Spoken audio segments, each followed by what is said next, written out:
அனைவருக்கும் வணக்கம். முனைவர் வா தேவி, உதவி பேராசிரியர், தமிழ் துறை, ஆதுமா மகளிர் கல்லூரி, தன்னாட்சி, நாகப்பட்டினம். தமிழ் இலக்கியம் 3ஆம் ஆண்டு. தமிழர் நாகரிகமும் பண்பாடும். பண்டைய தமிழரின் திருமண முறை. பண்டைய தமிழரின் திருமண முறை எப்படி இருந்தது அப்படிங்கிறத பற்றி தான் இப்ப நம்ம இன்னைக்கு பார்க்க போறோம். அகத்திணை மரபு. சங்ககால சான்றோர் வாழ்க்கையை அகம் என்றும் புறம் என்றும் இரண்டாக வகுத்தனர். ஒருவனும் ஒருத்தியும் தமக்குள் காதல் கொண்டு இன்புறும் ஒழுக்கத்தினை அகம் என்றனர். இதற்கு மாறான பிற வாழ்வியல் கூறுகளை புறம் என்றனர். இவ்விரண்டின் அடிப்படையிலேயே இலக்கியம் தோன்றியிருப்பதாக கூறப்படுகின்றன. முல்லை முதலான திணைகளின் பெயர் ஐவகை நிலத்தின் அடிப்படையில் அமைந்தன. முல்லை இருத்தலையும், குறிஞ்சி புணர்தலையும், மருதம் ஊடலையும், நெய்தல் இறங்குதலையும், பாலை பிரிதலையும் குறித்த குறியீடுகளாக காணப்படுகின்றன. இவையே உரிபொருள் என அழைக்கப்பட்டன. களவும் கற்பும். அகத்திணை காதல் வாழ்க்கையை களவு கற்பு என இரு வகையாக காண்கின்றது. ஊரறியாத வகையில் வயது வந்த ஆணும் பெண்ணும் உணர்ந்து இன்புறும் பகுதிகள் களவு எனப்பட்டது. அது இல்லாத ஊரறிய திருமணம் செய்து கொண்டு வாழும் வாழ்க்கை கற்பு வாழ்க்கையாக. இப்ப களவுல ஈடுபடுற 2 பேரும் தெரியாதனமா ஒரு ஆணும் பெண்ணும் சேர்ந்து பேசுறாங்க, பழகுறாங்க. அப்போ ஊரறிய திருமணம் பண்ணி வைத்து பெரியோர் முன்னிலையில் திருமணம் செய்து கொடுக்கக்கூடிய ஒரு வாழ்க்கை தான் கற்பு என்று கூறப்படுகிறது. கற்பனப்படுவது காரணமோடு புணர கொடல்குறி மரபில் கிழவன் கிழத்தியை கொடைக்குறி மரபிலோ கொடுக்க கொள்வதில்லை. அப்ப 2 பேரும் சேர்ந்து ஒன்னா வாழணும் அப்படிங்கிற மாதிரி அந்த ஊர்ல இருக்கக்கூடிய எல்லாரும் பெரியவர்கள்லாம் ஒண்ணு சேர்ந்து கிழவன் கிழத்தி அப்படின்னா தலைவன் தலைவின்னு சொல்லப்படுகிறது. கிழவன் கிழத்தியை கொடைக்குறி மறைவில பெரியவங்க எல்லாம் சேர்ந்து இந்த என் பொண்ணை ஒன்னுட்ட தான் நான் கொடுக்குறேன், நீ தான் பத்திரமா வச்சு பாதுகாக்கணும் அப்படிங்கிற மாதிரி ஒரு குடும்ப நல்ல முறையில சிறந்து விளங்கணும் அப்படிங்கன்னா அந்த பொண்ணுகிட்ட நிறைய சொல்லி எல்லாம் என்ன பண்ணுவாங்க, ஒருத்தருக்கு திருமணம் செய்து வைத்து கொடுக்கக்கூடிய வார்த்தையாக கூறப்படுகின்றன. தொல்காப்பியத்தில் கூறப்படுகிறது. எனவே களவு கற்பாக முடிய வேண்டும் என்பதே நோக்கமாக கூறப்படுகிறது. கற்பில் முடியாத களவு பற்றி அந்த இலக்கியத்துல பேசப்படலை. இப்ப களவுல பேசிக்கிறாங்க, ஒரு தலைவனும் தலைவியும் தனியாக சந்தித்து பேசிக்கிறாங்க. ஆனா அந்த வாழ்க்கை எப்படி முடியணும் அப்படின்னா ஒரு கற்பனை போய் முடியணும். திருமணம் பண்ணிக்கிற மாதிரி இருந்தா மட்டும்தான் 2 பேரும் சேர்ந்து பேசணும், பழகணும். அப்படி இல்லை அப்படின்னா அது தேவையில்லாத ஒரு செயலாக கருதப்படுகிறது. அப்படி இல்லாம சேர்ந்து பழகிட்டு பிரிஞ்சு போறத பற்றி எந்த இலக்கியத்திலையும் கூறப்படவில்லை என்று கூறப்படுகிறது. பிரிவுகள். தலைவன் பிரிவு எதுக்காக பிரிஞ்சு போறார், அந்த தலைவியை விட்டு எதுக்காக பிரிஞ்சு போறார் அப்படிங்கிறதா கூறப்படுகிறது. களவு காலத்து கற்பு காலத்தும் தலைவன் ஓதல் பகை தூது பொருள் இதுக்காக பிரிஞ்சு போற மாதிரி சொல்லப்படுகிறது. அகப்புற காவல் முதலான காரணங்களுக்காக பிரிவான். இந்த விளக்கத்தினை தொல்காப்பிய அகத்திணையல்ல ரொம்ப விரிவாக சொல்லப்பட்டிருக்கு, அதை பார்த்துக்கலாம். உலகியல்.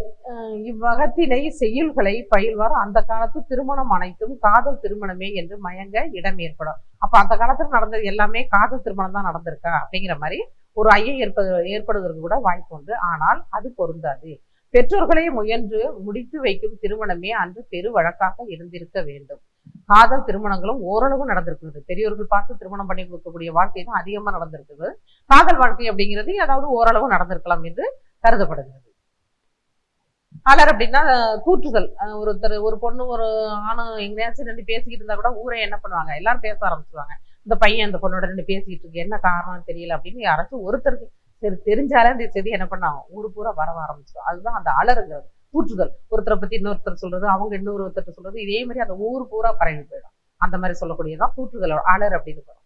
காதலே சமூகத்தால் ஏற்பட்ட திருமண முறை என்றால் அலர் எழுவதற்கும் தலைமக்கள் பெற்றோரை அஞ்சுவதற்கும் உடல் போக்கில் ஈடுபடுவதற்கும் இச்செருப்பிற்கும் இடமில்லை. வயது வந்த ஆணும் பெண்ணும் தாமே உறவு கொண்டு தலை சமூகம் எதிர்த்து பழி தூற்றியதற்கான சான்றுகள் பல காணப்படுகின்றன. தலைவன் தலைவி அப்ப 2 பேரும் மட்டும்தான் பேச மாட்டாங்க, அந்த பொண்ணை ஆணையும் மட்டும்தான் பேசுவாங்களா, இந்த பொண்ணோட பெற்றோர்கள் அதிகமா தூற்றுவார்கள். இந்த மாதிரி ஒரு பொண்ணை பெற்றிருக்காங்க பாரு, இந்த போறா அப்படிங்கிற மாதிரி அவங்களை என்ன ரொம்ப இழிவாக பேசுவார்கள். சரியா? பெற்றோரை அஞ்சுவதற்கும். அப்ப இவங்க என்ன பண்ணுவாங்க, ஒரு வயது வந்த பொண்ணை நம்ம வீட்டுக்குள்ள பத்திரமா வச்சிருந்து ஒருத்தன் கையில பிடிச்சு கொடுக்கணும் அப்படிங்கிற மாதிரி அவங்க மனசுல பயம் ஏற்படும். ஒரு வயது வந்து பெண்ணை ஒரு பாதுகாத்து ஒருத்தவங்க கையில கொடுக்குற வரைக்கும் அவங்க மனசுல ரொம்ப ஒரு அஞ்சுதல் இருக்கும், பயம் இருக்கும். நல்ல பொண்ணா நம்ம பொண்ணு நடந்துக்குவாங்களா அப்படிங்கிற மாதிரி. தற்பெரும் பரப்பின் ஒன்ப நோக்கி அங்கன் அரில் வளை உனக்கும் துறைவனோடு அப்படிங்கிறது நற்றிணை பாடல் கூறப்படுகிறது. இங்கனமே ஒரு பெண் காதலில் ஈடுபட்டாளாக ஊர் பெண்டீர் அவள் அன்னையை கடைக்கண்ணால் நோக்கி மூக்குள் விரல் வைத்து அம்பல் அப்படின்னா அந்த முகத்தால சொல்லிக்கிறது. நேரடியா பேச முடியல அப்படின்னா அந்த பொண்ணோட அந்த காதல்ல ஈடுபடக்கூடிய அந்த பொண்ணோட பெற்றோர்கள் வந்தா கூட என்ன பண்ணுவாங்க, பக்கத்துல இருக்க ஒருத்தவங்கள்ட்ட ஒரு உணர்த்தணும் அப்படிங்கிற மாதிரி என்ன பண்ணுவாங்க, கண்ணால் பார்த்து அந்த போரா பாருங்க அப்படின்னு கண்ணால பார்த்து அப்படி சொல்ற மாதிரி சொல்லக்கூடியதான் அம்பல் அப்படின்னு சொல்லக்கூடியது. சரியா? மூக்கில் விரல் வைத்து அம்பல் தோற்றினர். அப்படியே சொல்லாம வாயை திறந்து பேசாம சைகையால ஏதோ ஒரு சைகை சொல்லி அந்த போரா பாரு, அந்த பொண்ணோட அம்மா போறாங்க பாருங்க அப்படிங்கிற மாதிரி அப்படியே முக பாவனையை வச்சு சொல்லக்கூடியது அம்பல் தோற்றினர். அது கண்ட தாய் தன் மகளை சிறு கோல் கொண்டு அடிக்கிறது. அப்ப தெரியும் போது நம்ம பொண்ணுனால ஏதோ பண்றா நம்ம பொண்ணு, அதனாலதான் நம்மள எல்லாரும் அப்படி தூற்றுறாங்க அப்படின்னு தெரிஞ்சு என்ன பண்றாங்க, அந்த பொண்ணை வந்து வீட்டிலேயே பாதுகாப்பாங்க வைத்திருக்கிறார்கள். சிலரும் பலரும் கடைக்கண் நோக்கி மூக்கின் உச்சி சுட்டு விரல் சேர்த்தி அப்படிங்கிற மாதிரி மூக்குல விரலை வச்சு பேசுறது அப்படிங்கிறதெல்லாம் அந்த கிராமத்துல நம்ம நடக்கக்கூடியது அதிகமா பார்த்தோம் அப்படின்னா, அப்படியா நடந்துருச்சு அப்படியா அப்படிங்கிற மாதிரி எல்லாரும் சேர்ந்து ஒரு ஒரு செய்தியை பெருசாக்குவாங்க. ஒரு சின்ன செய்தியா இருந்தாலும் அதை என்ன பண்ணுவாங்க கிராமத்துல அப்படின்னு பார்க்க போனா மூக்குல விரல் வச்சு பாக்குறது, முகப்பாவனை வச்சு பாத்துக்கிறது, சிரிக்கிறது ஒருத்தவங்களை சொல்லி அது மாதிரி அந்த மாதிரி பேசுறாங்க. அதான் மூக்கில் உச்சி சுட்டி விரல் சேர்த்தி மூக்குல விரலை வச்சு பேசக்கூடியதுதான் அது மாதிரி சொல்றாங்க. நற்றினையில 149வது பாடல் இது பற்றி விளக்குகிறது. இற்செரிப்பு அந்த வீட்டுக்குள்ளேயே வச்சு பாதுகாக்கிறதுக்கு பேர் தான் இற்செரிப்பு. இல்லத்திலேயே வச்சு எச்சரிக்கிறது அப்படின்னு சொல்றாங்க. வயது வந்த பெண்களை பெற்றோர் இல்லீன்கள் தெரித்தல் பற்றி பல பாடல்கள் பேசுகின்றன. ஒரு தாய் கட்டுப்பாடின்றி வெளியேற செல்லும் தன் மகளை பார்த்து அவள் வயது வந்த பெண் என்பதை பணிக்கிறாள் என்பதை அக செய்யுள் ஒன்று பின்வருமாறு கூறுகிறது. அப்ப தன்னுடைய பொண்ணு வந்து சின்ன பிள்ளையா இருக்கும்போது எல்லாருடைய எங்கனாலும் போகலாம், ஒரு பயம் இல்லாம இருக்கலாம், வீட்டுக்கு வரும். ஒரு வயசு குறிப்பிட்ட வயது பருவமடைந்த பெண் அப்படிங்கும் போது அவளை வந்து எந்த அளவுக்கு பத்திரமா வச்சிருக்கணும் அப்படிங்கிற மாதிரி இல்லத்திலேயே பாதுகாப்பாக இன்னென்ன பருவங்கள்லாம் உனக்கு ஏற்பட்டு போச்சு, நீ கொஞ்சம் கவனமா இருந்துக்கணும், வீட்டிலேயே இருக்கணும் அப்படிங்கிற மாதிரி கவனமா வளர்த்து. முளைமுகம் செய்தன முல்லையீர் இளைஞன தலைமுடி சான்ற தண்டழை உடைய அந்த பருவம் வயத பெண்ணுக்கு ஒரு எப்படி எப்படி உடம்புல தோற்றம்லாம் ஏற்பட்டு மாற்றம் அடையும் அப்படிங்கிறதும் அந்த பாடல் சொல்லப்படுகிறது. அகநானூறுல 7வது பாடல் சொல்லப்படுகிறது. தாய்மேல் சீற்றம் கண்டிக்க ஆரம்பிச்சாதான் எல்லார் மேலேயும் கோவம் வருமே. அப்ப தாய்மேல் அந்த பொண்ணுக்கு எந்த அளவுக்கு ஒரு சீற்றம் வருகிறது. மகள் காதலில் ஈடுபட்டதை அறிந்த தாய் அவளை அருங்கடிப்படுகிறாள். தன் காதலனை காண தடை விதிக்கும் தாயை தலைவி நொந்து கொண்டு பின் வருமாறு அப்படி தாய் வந்து ரொம்ப கோவப்படுறாங்க. நம்மள பார்க்க விடல, நம்ம தலைவனை போய் சந்திக்க முடியாம நம்ம தாய் வந்து ரொம்ப கட்டிக்கிறாள் அப்படிங்கிற மாதிரி தாயை வந்து அந்த தலைவி வந்து ரொம்ப வெறுத்து பேசுற மாதிரி நொந்து போறாங்க மனசுலயே. பெண்கொலை புரிந்த நன்னன் போல வரையா நிறையத்து செழியர் அன்னை அப்படிங்கிறாங்க. பெண்கொலை புரிந்த நன்னன் ஒரு மன்னன் இருந்தா அவர் காவல் மரம் ஒரு மாமரத்தை வந்து காவல் மரமா வச்சு வளர்த்துருக்காங்க. அந்த மரத்துல ஒரு மாங்காய் இருந்திருக்கு, மாம்பழம் இருந்திருக்கு. அது என்ன பண்ணிருக்கு, கீழே ஒரு சிற்றாறு ஓடி இருக்கு. அந்த மாம்பழம் வந்து அந்த சிற்றாறுல தண்ணியில கலந்து போயிட்டே இருந்திருக்கு. அங்க ஒரு பொண்ணு குளிச்சுட்டு இருந்திருக்காங்க. அவங்களுக்கு வந்து இது நன்னனுடைய காவல் மரத்துல இருந்துதான் விழுந்தது அப்படிங்கிறது தெரியாம என்ன பண்ணிட்டாங்க, அவங்க எடுத்து சாப்பிட்டுட்டாங்க. அது தெரிஞ்சோன்னா அந்த நன்னன் அப்படிங்கிற மன்னன் என்ன பண்ண அப்படின்னா அந்த பொண்ணை கொலை செய்வதற்காக ஆட்கள்லாம் எல்லாரையும் ஏவிட்டு கொலை செய்யணும் அந்த பொண்ணு அப்படிங்கிற மாதிரி சொன்னா.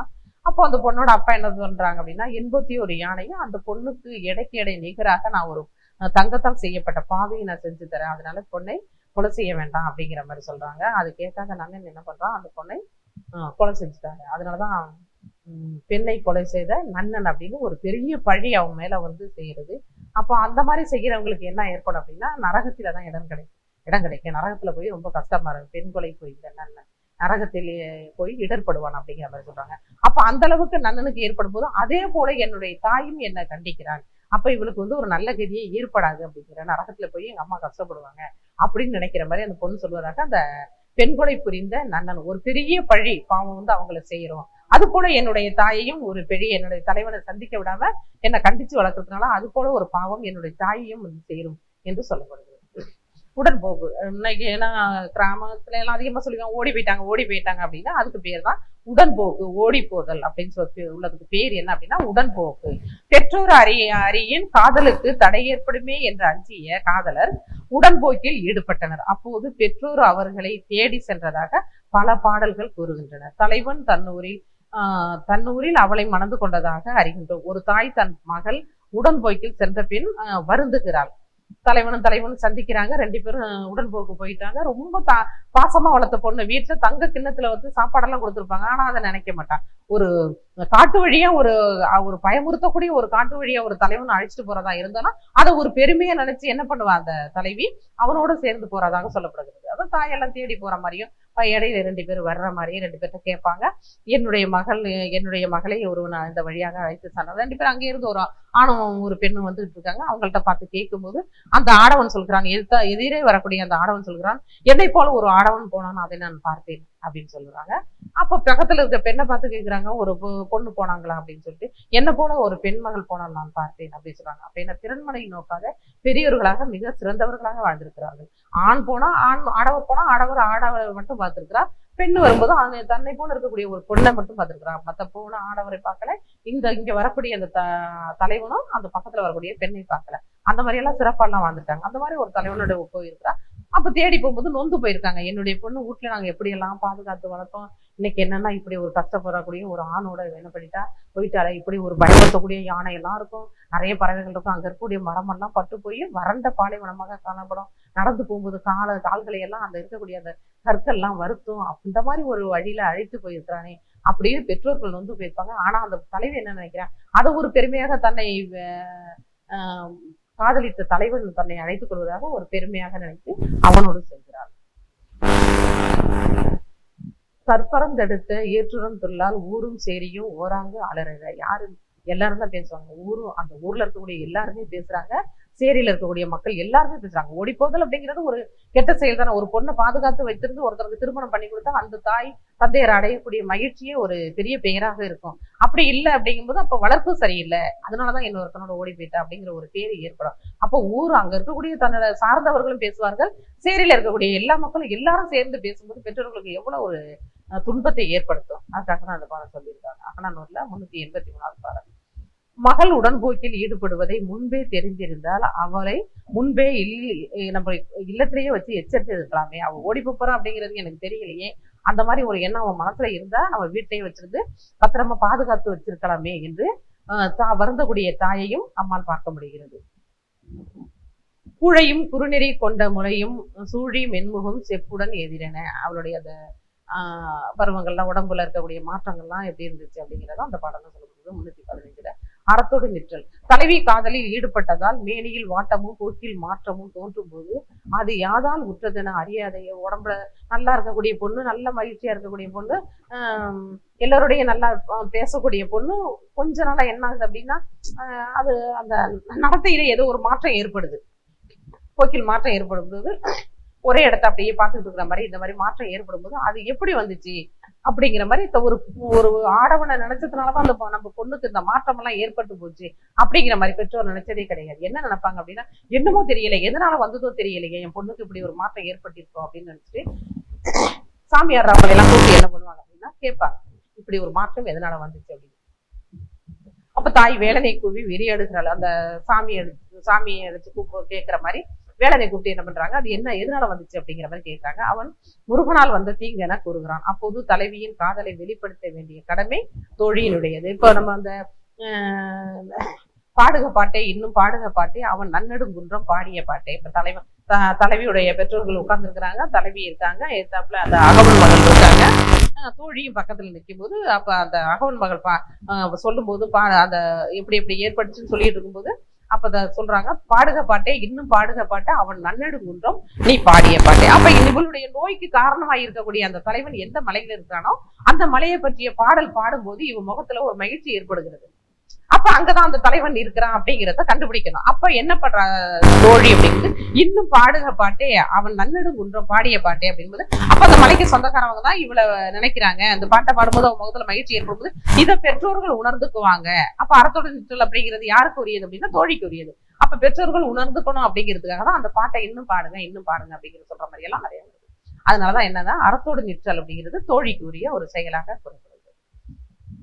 மடலேறுதல். தம் மகள் காதலில் ஈடுபட்டதை கண்டும் அவளை மனம் செய்து கொடுக்க பெற்றோர் மறுத்த போது என்ன பண்றான் அப்படின்னா தலைவன் என்ன பண்றாங்க அப்படின்னா அந்த பண ஓலையால் செய்ய தலைவியின் படத்தை பண ஓலையில் மட்டையில எழுதி ஒரு விலங்கு மாதிரி ஒண்ணு செஞ்சு அதன் மேல ஏறி ஊரறிய நான் இந்த பொண்ணை தான் நான் விரும்பினேன் அப்படிங்கிறத எல்லாரும் தெரிஞ்சுக்கணும் அப்படிங்கிற மாதிரி நடக்கக்கூடிய ஒரு செயலாக சொல்லப்படுது. சரியா? தன் மகள் காதலில் ஈடுபட்டதை கண்டும் அவளை மனம் செய்து கொடுக்க பெற்றோர் மறுத்த போது தலைவன் தலைவியின் படத்தை கையில் எழுதி கொண்டு பணமட்டையால் செய்த மாவின் விலங்கின் மீது ஏறி ஊரறிய தோன்றுவது. மறுபடியும் அந்த பொண்ணை யாருமே என்ன பண்ண மாட்டாங்க, திருமணம் பண்ணிக்கவே மாட்டாங்க. ஏன்னா அதான் வெளிப்படையை தெரிஞ்சு பார்த்தோம். அந்த பொண்ணுடைய படத்தை எழுதி கையில வச்சுக்கிறாரு, பணமட்டையில செஞ்ச அந்த விலங்கு மேல ஏறி உட்காராரு. சில இலக்கியத்துல எப்படி வருது அப்படின்னா, அந்த பணமட்டையில செய்து அந்த விலங்கு மேல ஏறும்போது உடம்புல இருக்க ரத்தம் எல்லாம் வடிஞ்சு போயிடும் அப்படிங்கிற மாதிரி. ஏன்னா பணமட்டை, அந்த பணமட்டையில வந்து அந்த கருக்குன்னு சொல்லி ஒண்ணு இருக்கும், பிளேயர் மாதிரி வெட்டக்கூடிய பகுதி ஒண்ணு இருக்கும், அதுல குதிரை விலங்கு செஞ்ச மாதிரியே சொல்லுவாங்க. அப்ப அது மேல ஏறும்போது என்ன ஆகுது அப்படின்னா, உடம்புல காயம் ஏற்படும் போது உடம்புல இருக்க ரத்தம் எல்லாம் வடைஞ்சு போயிடும். அப்ப அந்த பொண்ணோட படத்தை கையில வச்சுட்டு அப்படியே உயிர் விடுவதாகவும் சொல்லப்படுது. மாவன மடலும் ஊர் பூவென புவிமுகில் எருக்கம் கண்ணியும் சூடுங்க. கழுத்துல வந்து எருக்கம்பூ மாலை போட்டிருக்காங்க. எருக்கம்பூ மாலை அப்படிங்கிறது திருமணம் பண்ணாமே இருக்கக்கூடியவங்க போடக்கூடிய ஒரு மாலை. அப்ப எருக்கம்பூ மாலையும் போட்டுக்கிட்டாங்க அப்படின்னா, இனிமே எனக்கு இந்த தலைவி நினைச்சேன், அவளை என்னால அடைய முடியல, திருமணம் பண்ணிக்க முடியல, இனிமே எனக்கு திருமணமே வேண்டாம் அப்படின்னு சொல்லி கழுத்துல வந்து அந்த எருக்கம்பூ மாலை போட்டுக்கிட்டதாகவும் கூறப்படுகிறது. குறுந்தொகை பாடல் 17 கூறுகிறது. இந்த சான்றுகளால் அன்று காதலுக்கு தடை இருந்ததையும் சமுதாயத்தில் எதிர்ப்பு இருந்ததையும் அறிகின்றோம். எனவே ஒத்த குலத்தார் தத்தம் தகுதி நோக்கி உரிய இடத்தில் மனம் பேசி முடிப்பதே அன்றைய நடைமுறை வழக்கம் என்றும் காதல் சிறு வழக்காக இருந்திருக்கிறது. தன்னுடைய இனத்தை சேர்ந்தவர்கள் யாரு என்று பார்த்து அவங்களுடைய தகுதியுடைய நம்ம பொண்ணுக்கு ஏற்ற கணவர் இவர் தான், இந்த பையன் தான் நம்ம பொண்ணை திருமணம் பண்ணி தன் மகளை திருமணம் செய்வதற்கு ஏற்றவன் அப்படின்னு சொல்லி தகுதி அடிப்படையில இருந்து அதிகமான திருமணம் நடந்திருக்கு. காதல் திருமணம் ஒரு சில இடத்துல மட்டும் நடந்ததாக கூறப்படுகிறது. செம்புல பெயல் நீர் போல சிறு சிறு குழுக்களாக வாழ்ந்த மக்கள், செம்புல பெயல் நீர் சிறு சிறு குழுக்களாக வாழ்ந்த மக்கள் கூட்டத்தில் நடந்த திருமணங்கள் கூட்டத்தாரிடையே நடந்தனவாகவே கருதுதல் தாகும். ஒவ்வொரு இடத்துல வாழக்கூடியவங்க எப்படி இருந்தாங்களோ அந்தந்த கூட்டத்திலேயே திருமணம் பண்ணிக்கிறது. இப்ப பிரிவினைகள் எப்படி தொழில் அடிப்படையில பிரிவுகளை ஏற்பட்டிருக்கல, அப்ப அவங்க இனத்துக்குள்ளேயே என்ன பண்ணிக்கிறது, திருமணம் பண்ணிக்கிறது. அவர்கள் ஒருவரை ஒருவர் நன்கு அறிந்தவர்களாகவும் தாமுள் உறவுடையர்களாகவும் விளங்கி இருப்பர். உறவு இந்த வகையில் அமையும். அது தாய் வழி உறவாகவும் இருக்கலாம், தந்தை வழி உறவாகவும் இருக்கலாம். இப்ப நம்ம எல்லாம் திருமணம் பண்ணிக்கிறதுனா ஒண்ணு அத்தை விட்டு பையனை பண்ணிக்கலாம், மாமா விட்டு பிள்ளைங்களை பண்ணிக்கலாம். அந்த வழியில தான் நம்ம என்ன திருமணம் பண்ணிக்கிறதாகவே நடந்திருக்கு. ஒரு அப்ப யாருன்னா தெரியும், நம்ம பொண்ணை வந்து எப்படி வச்சு பாதுகாப்பா, அவனை பத்தி ஏற்கனவே தெரிஞ்சிருக்குங்கிறதுனால நம்ம பொண்ணு அந்த பையனுக்கு திருமணம் பண்ணி கொடுத்தா நல்லா இருக்கும், வாழ்க்கை நல்லா இருக்கும் அப்படிங்கிற எல்லா தெரிஞ்சதுக்கு பிறகு அது மாதிரி நடக்கக்கூடியதாகவும் நடந்திருக்கிறது. மகளையும் மணக்கும் வழக்கமே நெடுங்காலமாக தமிழ்நாட்டில் இருப்பதாக கூறப்படுகிறது. யாயும் யாராகியரோ எந்தையும் நொந்தையும் எம்முறை கேளில் யானும் நீனும் எவ்வழி அரிதும் செம்புல பெயல் நீர் போல அன்புடை நெஞ்சம் தாம் கலந்தனவே. 2 பேருக்கும் முன்னாடியே தெரிஞ்சிருந்தாலும் தந்தை, அவன் பெண்ணோட தந்தையும் அந்த தலைவனோட தந்தையும் ஒண்ணு சேரும்போது இவங்க என்னுடைய பொண்ணு அப்படின்னு சொல்லும்போது 2 பேருக்கு தெரிஞ்சிருந்தாலும் அதை காட்டிக்காம அப்படியா அப்படிங்கிற மாதிரி பாத்துக்குவாங்க. 2 பேருக்கு ஏற்கனவே தெரிஞ்சிருக்கும், இருந்தாலும் அதை வந்து எனக்கு தெரியுமே முன்னாடியே இந்த பையனை அப்படின்னு சொல்ற மாதிரி இருக்காது. அறிமுகப்படுத்தும் போது 2 பேருக்கு தெரியுங்கிறத அந்த பார்வையில மட்டும் உணர்த்திக்கிட்டு 2 பேரும் என்ன அப்படியா அப்படிங்கிற மாதிரி பேசிக்குவாங்க. சரியா? எனவே உலகியல் போலன்றி அவர்கள் மனம் ஒன்றிய காதலால் கணவன் மனைவியாக ஆயினர் என்பது குறிப்பான உணரப்படுகிறது. பிறகு 2 பேருமே என்ன பண்றாங்க, திருமணம் பண்ணிக்கிறாங்க, மகிழ்ச்சியாக வாழக்கூடியதும் காணப்படுகிறது. பொருத்தம் பார்த்தல் எப்போதுமே நடந்துகிட்டே இருக்காது. தொட்டு இன்னைக்கு வரைக்கும் அந்த பொருத்தம் பார்க்கறது அப்படிங்கிறது நடந்துகிட்டே தான் வருது. தம் பெண்ணுக்கு பிள்ளைக்கும் திருமணம் செய்ய விரும்பும். பொருத்தம் இல்லை அப்படின்னா சில இடத்துல என்ன பண்ணாங்க அப்படின்னா திருமணமே பண்ணி கொடுக்க மாட்டாங்க, பொருந்தி வரல அப்படின்னு சொல்லிட்டு திருமணமே பண்ணி கொடுக்காதவங்களும் இருக்காங்க. சில பேர் வந்து மனப்பொருத்தம் இருந்தா போது இது என்ன பெரிய பொருத்தம் அப்படின்னு சொல்லிட்டு திருமணம் பண்ணி கொடுக்குறவங்களும் இருக்காங்க. திருமணம் செய்ய விரும்புவோர் பொருத்தம் பார்த்தல் இன்றும் நடைமுறையில் இருப்பதாக காணப்படுகிறது. இந்த நிலைமை பண்டும் இருந்தது, பண்டைய காலத்திலேயே அந்த நிலைமை இருந்திருக்கு. தொல்காப்பியத்துல அதற்கான சான்று காணப்படுகிறது. பிறப்பே குடிமை என தொடங்கும் சூத்திரம் முதல் பொருத்தமாக பிறப்பே கொடுக்கிறது. 10 பொருத்தம் சொல்லுவாங்க. தின பொருத்தம், கண பொருத்தம், மகேந்திர பொருத்தம், ஸ்திரீ தீர்க்க பொருத்தம், யோனி பொருத்தம், ராசி பொருத்தம், ராசி அதிபதி பொருத்தம், வசிய பொருத்தம், ரட்சு பொருத்தம், வேதை பொருத்தம் அப்படின்னு சொல்லி 10 பொருத்தம் சொல்லுவாங்க. அந்த 10 பொருத்தமும் 10 பொருத்தத்துல ஒரு 7 பொருத்தம் 8 பொருத்தம் இருந்தாலுமே என்ன பண்ணுவாங்க, திருமணம் பண்ணி கொடுக்கக்கூடிய ஒரு நிலை இன்றும் காணப்படும். அதுல இருந்து தொன்று தொட்டு ஆரம்பிச்சது இன்னைக்கு அது நடைமுறையில இருப்பதாக எடுத்தோடனே என்ன பண்ணுவாங்க, பொருத்தம் இருக்கான்னு பார்ப்போம். பொண்ணுக்கு பையனை பிடிச்சிருக்கும், பையனுக்கு பொண்ணை பிடிச்சிருக்கும், அடுத்தது என்ன பண்ணுவாங்க அப்படின்னா உடனே பொருத்தத்தை பார்ப்போம் அப்படிங்கிற மாதிரி தான் பேசி முடிப்பாங்க. பொருத்தம் இல்லை அப்படின்னா சரி வேற இடத்துல உங்க பொண்ணுக்கு மாப்பிள்ளை பார்த்துக்கங்க அப்படின்னு சொல்லக்கூடிய வழக்கமும் இருந்திருக்கிறது. கொடுப்பின் நன்குடையும் குடி நீரல் உடைமையும் வண்ணமும் துணையும் புரிய எண்ணாது என தோழி தன் தாயான செவிலியிடம் கூறுவதாக கபிலர் பாடுகிறார். இது பெண்ணின் பெற்றோர் சில தகுதிப்பாடுகளை ஆய்வே முடிவெடுத்தனர் என காட்டப்படுகிறது. என்னென்ன தகுதி இருந்தா நம்ம பொண்ணை திருமணம் பண்ணி கொடுக்கலாம் அப்படிங்கிற அந்த தகுதிப்பாடுகளை ஆராய்ந்ததாக காணப்படுகிறது.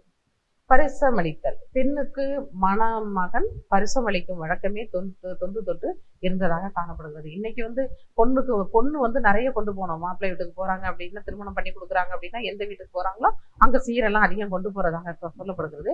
ஆனா பழைய காலத்து மரபு எப்படி அப்படின்னா, ஆண் திருமணம் பண்ணிக்கிட்டு போறான் ஒரு பொண்ணு அப்படின்னா, அவங்களுக்கு அதிகமான பொருள்கள் கொடுத்து அந்த பொண்ணை திருமணம் பண்ணிக்கிட்டு போறக்கூடிய வழக்கம் இருந்தது.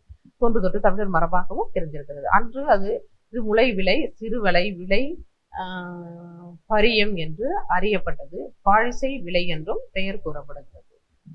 இருப்பிடம் படுத்த படுவுடை முகத்தார் கடுங்கன் கோசர் நியமமாயினும் உருமென கொள் நகர அல்லர் நறுநுதே பாழிசை விலையே என்று அகநானூறுல 90வது பாடல் சான்றாக கூறப்படுகிறது. திருமண சடங்குகள். தமிழ் சமுதாயம் முன்னேறாத காலத்தில் எத்தகைய திருமண சடங்கும் இருந்திருக்க ஒரு வாய்ப்பு இல்லை என்றுதான் கூற வேண்டும். அப்பொழுது வயது வந்த ஆணும் பெண்ணும் தாமே கூடி குடும்பம் நடத்தி இருக்க வேண்டும். நம்ம தாத்தா பாட்டி காலத்துல எல்லாம் என்ன சொல்லுவாங்க அப்படின்னா, அந்த இருக்கக்கூடிய அப்ப எல்லாம் பெண்கள் அதிகமா படித்தது கிடையாது இல்ல, ஆடவர் மட்டும்தான் அந்த குடும்பத்தை காப்பாற்றக்கூடியதாக இருந்திருப்பாரு. அப்ப பெண்ணுன்னு இருக்கும்போது என்ன செய்வாங்க அப்படின்னா, அத்தை வீட்டு பையனுக்கு தான் திருமணம் பண்ணி கொடுக்கணும் அப்படின்னு ஒரு முறை இருக்கும்போது, என் பொண்ணை உங்க வீட்டுக்கு அழைச்சிட்டு போயிடுங்கன்னு சொல்லுவாங்க. சரி, வயது வருவதற்கு முன்பாகவே என்னுடைய மகளை நீங்க அழைத்து செல்லுங்கள் அப்படின்னு சொல்லி மாமா வீட்டுக்கு அனுப்பி வச்சிடக்கூடிய ஒரு வழக்கம் இருந்திருக்கு.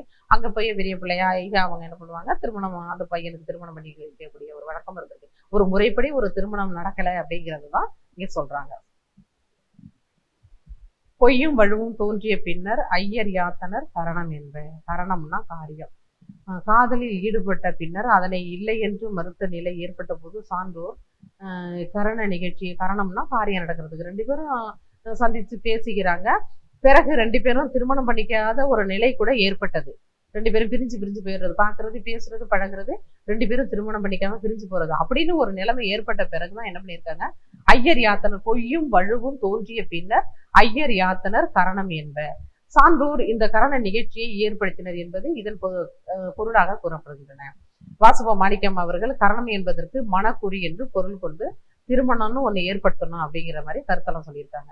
கன்னிக்கும் வேறுபாடு தோன்றுதல் பொருட்டு மலர் அணிதலும் இளமை தொட்டு அணிந்திருந்த சிலம்பினை அகற்றி விடுதலும் ஆகிய அடையாளங்களை ஏற்படுத்தினர் என்பர். காலில் சிலம்பு கழினோன்னு சொல்லுவாங்க. திருமணத்திற்கு முன்னாடி பெண் காலில் அணிந்திருக்கக்கூடிய அந்த சிலம்பை கயிற்றுவதாக ஒரு நிகழ்ச்சி நடத்துவதாக கூறப்படுகிறது. சிலம்பு கழி நோன்பு. கெடுக சிந்தை கடிதீவல் துணிவே மூதியின் மகளிர் ஆகுதல் தகுமே அப்படிங்கிற புறநானூறு பாடல் காணப்படுகிறது. என்னும் பாட்டில் இந்த சொல் தமையன் என பொருள்படுதலில் காணலாம். எனவே இந்த சொல் துறவிகளையும் குறித்த வழக்காயிற்று அப்படின்னு கூறப்படுகிறது. பெண்ணின் பெற்றோர் கொடுக்க மணமகன் ஏற்றுக்கொள்வதே கற்பு வாழ்க்கையின் தொடக்கமாக இருந்திருக்கிறது. இப்ப பெண்ணுக்கு அந்த திருமணம் செய்து கொடுக்கக்கூடிய பொண்ணுக்கு உடன் பிறந்தவர் யாரை இருந்தால் அவங்க அந்த பொண்ணோட கையை பிடிச்சி மாப்பிள்ளை கையில கொடுத்து நல்ல பேரோட காப்பாற்றணும் அப்படிங்கிற மாதிரி எல்லாம் பிடிச்சி நிறைய வாக்குகள்லாம் கொடுத்து அதை அவங்களுடைய கையில ஒப்படைப்பாங்க இல்லையா. பெண்ணின் பெற்றோர் கொடுக்க மணமகன் ஏற்றுக்கொள்வதே கற்பு வாழ்வின் தொடக்கமாக இருந்திருக்கிறது. என்னும் கொடுப்போர் இன்றியும் காரணம் உண்டு. அப்படி அந்த மாதிரி கொடுக்கறதுக்கு யாரும் இல்லை அப்படின்னாலும் திருமணம் பண்ணியிருக்கிறாங்க அப்படிங்கிறதும் சொல்றாங்க. என விதிப்பதால் அவ்வாறேனும் திருமணம் வினையென்று நடந்தல் இன்றியமையாதது. இப்படிதான் நடக்கணும் அப்படிங்கிற மாதிரி இருந்தா அது நடந்தே தீரும் அப்படிங்கிறது கூறப்படுகிறது என்று தொல்காப்பியத்துல கூறப்படுகிறது. உளுத்தம் பருப்போட கூட்டி சமைத்து அந்த அவங்களுக்கு செய்து கொடுக்கக்கூடிய சாப்பாடு எப்படி இருந்துச்சு அப்படின்னா, உளுத்தம் பருப்பு அப்படிங்கிற மாதிரி கொடுத்துருக்காங்க.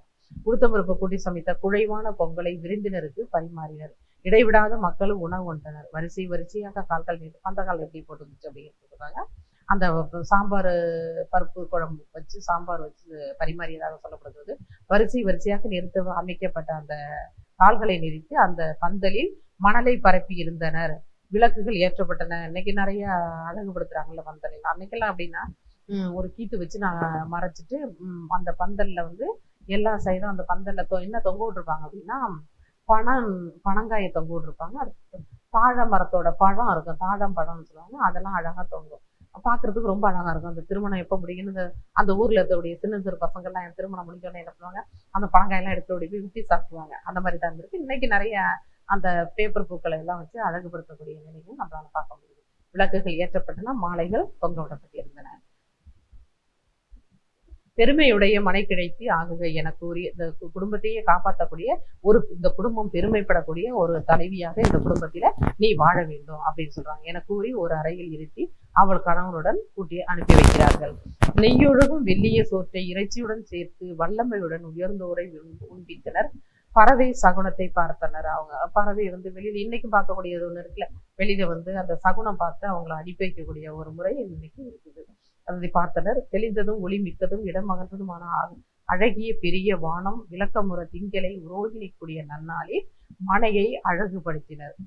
கடவுளை வழிபட்டனர். மனத்தை அறிவிக்கும் முழவுடன் பெரிய முரசும் ஆர்த்தது. மங்கள மகளிர் மணமகற்கு நீராட்டினர். அந்த பெண்ணுக்கு நீராட்டக்கூடிய ஒரு வழக்கமும் காணப்பட்டிருக்கிறது. தூய ஆடையுடன் அணிகலன்களுடன் மணப்பெண் பொலிவுற்றால் அழகா அந்த பொண்ணு திருமணத்துக்கு முன்னாடி நான் கொஞ்சம் பேர் அழைச்சிட்டு போய் அந்த பொண்ணை என்ன பண்ணுவாங்க, நீராட்டுவாங்க. அதுதான் சொல்லப்படுகிறது. அந்த நீராட்டிட்டு அழகான ஆடைகள் கொடுத்து அணிந்துக்க சொல்வார்கள். நம்ம அணிகலன்கள்லாம் கொடுத்து அழகுபடுத்திக்க சொல்வார்கள். சுற்றத்தார் குழுமி மழை மேகம் முழங்குவது போல மனமொழி மிக்க பந்தலில் அவளுக்கு சிறந்த அணிகளை கூட்டி வியர்வையை ஆற்றினார். புதுசா அந்த அணிகள் எல்லாம் போட்டு ஒரு ஆடவருக்கு பக்கத்துல ஒரு பொண்ணை உட்கார வைக்கிறாங்க அப்படிங்கும் போது அவளுக்கு பதட்டம் ஏற்படும்.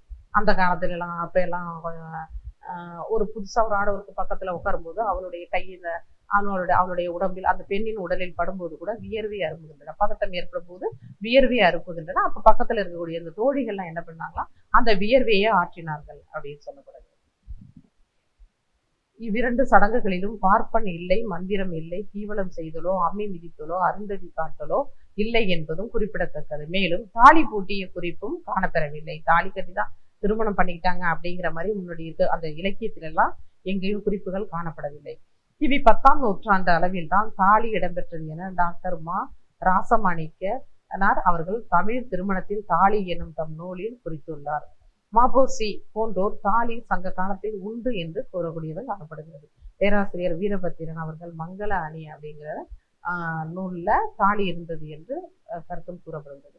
சிலப்பதிகாரத்தில் கூறப்படும் கண்ணகியின் திருமணம் மாமுது பார்ப்பனர் மறைவழி காட்டில நடந்தது.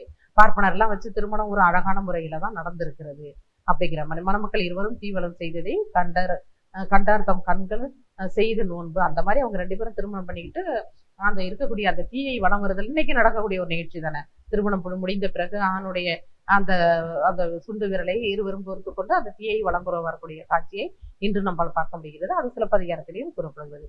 தீவளம் செய்ததை கண்டார்த்தம் கண்கள் என்ன இந்த மாதிரி ஒரு காட்சியை காட்பதற்கு அவங்களுடைய கண்கள்ல என்ன ஒரு தவம் செய்ததோ அப்படிங்கிற மாதிரி கூறப்படுகிறது, பாராட்டுகின்றன. ஆனால் தாலியை பூட்டியதாக கூறவில்லை. இப்படியெல்லாம் ஒரு நிகழ்ச்சி நடந்ததுங்கிற மாதிரி சிலப்பதிகாரத்துல கூறப்படுகிறது. ஆனால் தாலி கட்டியதாக எந்த ஒரு குறிப்பும் காணப்படவில்லை. மங்கள மணியில் பிரதனி மகிழ்வாள் என்ற இடத்தில் அடியார்க்கு நல்லார் இயற்கை அழகு என்று பொருள் கொண்டு கூறுகிறார். இயற்கையாகவே திருமணம் அப்படின்னு சொல்லும் போது எல்லா பெண்ணுக்கும் அழகு ஏற்படுவது வழக்கமாக தானே இருந்திருக்கு. திருமணம்னு ஒரு ஆண் பார்த்து ஒரு பொண்ணை நிச்சயம் பண்ணிட்டாலே அந்த பொண்ணுக்கு என்னாக அப்படின்னா நமக்கு திருமணம் ஆக போகுது அப்படிங்கிற ஒரு மகிழ்ச்சி ஏறும்போது அந்த பெண் ஒரு அழகு மிக்கவளாக காணப்படுவார். ஆனால் மங்கள அணி இருந்தது என்பதற்கு மாங்கல்ய சூத்திரம் என்று பொருள் கொண்டார். மங்கள அணி எழுந்தது என்பதற்கு திருமண ஊர்வலம் என்று பொருள் கொள்ளலாம். இனி மங்கள அணியில் பிரிதணி மகிழாள் என்பதற்கு மங்கள சின்னமாகிய மஞ்சளும் பூவும். மங்கள அணி அப்படின்னு சொல்லும் போது அவங்களுக்கு என்ன முக்கியமா காணப்படுகிறது அப்படின்னா மஞ்சளும் பூவும் முக்கியம். மஞ்சள் பூ ரொம்ப முக்கியமா சொல்லக்கூடியது. அப்ப மங்கள அணின்னு எதை சொல்லப்படுகிறது அப்படின்னா பூவும் மஞ்சளும் அப்படிங்கிற மாதிரியே காட்டப்படுகிறது. முதலான பொருள்கள் என்று பொருள் கொள்ள இடம் ஏற்படுகிறது. மலர் அணிதல். திருமணத்திற்கு முன்பு கன்னி பெண்கள் மலர் சூடுதல் வழக்கம் இல்லை அப்படிங்கிற மாதிரி சொல்றாங்க. திருமணம் ஆவதற்கு முன்பு கன்னி பெண்கள்லாம் மலர் அணியாம இருந்துட்டாங்க என்றும் கூந்தலில் தலைவன் மலர் சூட்டுதல் ஒரு வகை திருமண காரணம் என்றும் கூறப்படுகிறது. திருமணம் பத்தி அப்போ அந்த சமயத்துலதான் தலைவன் என்ன பண்ணியிருக்காரு, அந்த பொண்ணுக்கு கூந்தல்ல மலர் சூட்டி இருக்கிறார் அப்படிங்கிற மாதிரியே சொல்லப்படுகிறது. அவர் யார், டாக்டர் வாசுபா மாணிக்கன் அவர்கள் தமிழ் காதலில் குறிப்பிட்டுள்ளார். ஆனால் இந்த கருத்து ஏற்புடையதாக இருப்பதாக தெரியவில்லை என்பது பல பாடல்களில் அறியப்படுகிறது. இப்படிதான் இருந்தது அப்படிங்கிற மாதிரி ஏற்புடையது அல்ல அப்படிங்கிற மாதிரியும் பல பேர் என்ன பண்றாங்க காரணம் கூறுகிறார்கள். ஒரு தலைவி தன்னுடைய தாய் தன் கூந்தலை வகுத்து மலர் சூட்டுவதை மறுத்து அடம்பிடிப்பாள். அத்தகையவள் தலைவன் சூடிய பூவை முடித்து சடை தாழ அவனுடன் செல்வான். தாய் தன்னுடைய தலையை வகுத்து செய்விட்டு அதுல பூ சுடும் போது மறுத்து இருக்கிறாள். தலைவன் சூடிட்டு பூவை தன்னுடைய முடித்து சடை தாழ அப்படின்னா புதி அதிகமா இருந்திருக்கு. அது வரைக்கும் அந்த பூவை தொங்க விட்டு தன்னுடைய தலைவனுடன் சேர்ந்து மகிழ்ச்சியாக போகிறாள் என்று சொல்லப்படுகிறது. குளந்தொடி தெளிர்ப்பு வசி சேவடி சிலம்பு நகை இயலில் சென்றவன் மகட்கே சார்ந்துளர் வனர்குரல் வாரி வகை வகுத்த யான் போது துணைப்ப தகரம் மன்னால் அப்படின்னு அகரானூர்ல 117வது பாடல்ல குறிப்பிடுகிறது. தலைவனை களவு காலத்து கண்டு பேசும் தோழி மலர்களை குவளை தேம்பாய் ஒன்பு நரும்பல அடைச்சிய கூந்தல் மெல்லலை துஞ்சி பொழுதுபட பெருங்களிற்று ஒருத்தலின் பெயர் தொகை ஒருத்தலின் பெயர் தொகை என இரவில் வருமாறு கூறுகிறாள். கபிலருடைய குறிஞ்சி பாட்டுல தலைவியை அதிகமா சந்திக்கிற மாதிரி தோழி என்ன பண்ற அப்படின்னா, என்னுடைய தலைவிக்கு பசலை நோய் அப்படிங்கிறது ஏற்படுது, அதனால நீ என்ன பண்ற, இரவுலையாவது ஒரு தடவை அவளை சந்தித்துக்கிட்டு போ அப்படின்னு சொல்ற மாதிரி சொல்லுது. தலைவியில் மலர்களை தலைவியும் தோழியும் பல வகையான மலர்களை பறித்து தம் தலையில் சூடிக்கொண்டதாக பாடல்களில் காணப்படுகிறது. பல்வேறு உருவின் வனப்பமை கோதையம் மெல்லீரு முச்சி கவின் பெற கட்டி அப்படிங்கிற குறிஞ்சி பாட்டுல சொல்லப்படுகிறது. என்ன அப்படிங்கிறது சான்றுகளால் கன்னிப்பெண் மலர் சூடுதல் வழக்கமாகவே இருந்திருக்கிறது அப்படிங்கிறது. அந்த சோலைகளுக்கெல்லாம் அழகா இருக்கக்கூடிய ஒரு சோலைகளுக்கெல்லாம் பூ பறிக்க போறது அப்படிங்கிற மாதிரியும் இலக்கியத்துல நிறைய பார்க்கறது. அந்த மாதிரி பாடல் தான் இங்கு கூறப்படுகின்றன. திருமணம் உறுதி செய்யப்பட்ட பின்னர் யாதனும் ஒரு நாளில் மணப்பெண்ணுக்கு சிலம்பு கழி நோன்பு செய்தல் வழக்கமா இருந்திருக்கிறது. திருமணம் வந்துருச்சு அப்படின்னா அவங்களுக்கு என்ன நடந்திருக்கு அப்படின்னா சிலம்பு கழி நோன்பு அப்படிங்கிறது நடைபெற்றிருக்கிறது. இவற்றில் கூறப்பட்ட அந்த சடங்கு தான் நாடு முழுவதும் பின்பற்றப்பட்டிருக்கு அப்படிங்கிறத நம்மளால என்ன பண்ண முடியாது, துணிந்து கூற முடியாது. வேறு வேறு முறைகளாலும் திருமணம் நடந்திருக்கலாம். இப்போ இதுல கூறப்படக்கூடிய வினாக்கள் 2 மதிப்பெண் வினாக்கள். அகத்திணை என்பது யாது? உரிபொருள் குறிப்பு தருக. கற்புக்கு தொல்காப்பியர் தரும் விளக்கம் அளிக்க. அலர் என்பது யாது? இற்செறிப்பு என்றால் என்ன? தலைவி தாய் மீது சீற்றம் கொள்ள காரணம் என்ன? அறத்தோடு நிற்றல் என்றால் என்ன? செம்புல பெயல் நீர் போல அன்புடைய நெஞ்சம் தாம் கலந்துவிட்ட என்ற வரிகள் இடம்பெறும் நூல் எது? 5 மதிப்பெண் வினாக்கள். தோழி அறத்தோடு நிற்கும் சூழலை விளக்குக. உடன்போக்கு என்பது யாது? குறிப்பிடுக. மடல் ஏறுதல் பற்றி எழுதுக. சிலம்பு கழி நோன்பு பற்றி எழுதுக. 10 மதிப்பெண் வினாக்கள். இலக்கியம் காட்டும் திருமண சடங்குகள் பற்றி எழுதுக. பொருத்தம் பார்த்தல் தொன்று தொட்டு இருந்து வந்திருக்கிறது என்பதை தெரிவிக்க.